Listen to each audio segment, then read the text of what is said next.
In today's video, I am going to teach you how to add links to images in Google Sheets.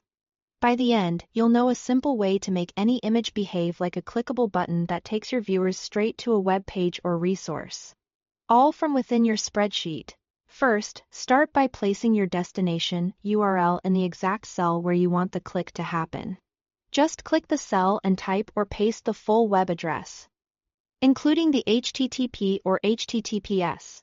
Google Sheets usually recognizes it and turns it into a live link automatically. If it doesn't, try pressing enter again or ensure the address is complete, so Sheets can detect it. You can also quickly test it by selecting the cell to see if the link preview appears. Next, insert your image. Go to the Insert menu at the top, choose Image, and select Image over Cells. This option gives you a floating image that isn't locked inside a single cell, which is important for this method. Pick the image from your computer, drive, or a URL. Once it appears on the sheet, it will be a movable object you can place anywhere. Now position the image so it sits squarely over the cell that contains your link. Click the image and drag it into place. Use the corner handles to resize, and aim to cover the cell cleanly without spilling into neighboring cells.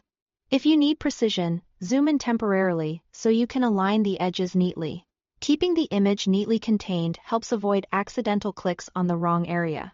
If your image looks stretched, adjust from a corner to maintain its proportions.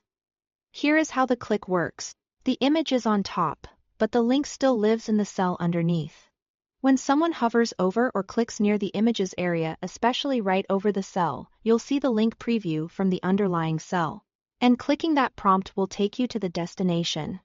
If you find yourself selecting the image instead of the link, click slightly off-center or select the cell first using the arrow keys. Then activate the link from the preview. Keeping the image tightly aligned to the linked cell makes this more intuitive for anyone using your sheet. That's it. You've placed an image over a cell with a URL, creating a clean visual button your audience can use without cluttering the sheet with visible text links. Repeat the same process for any additional images and destinations you need. Thanks for watching.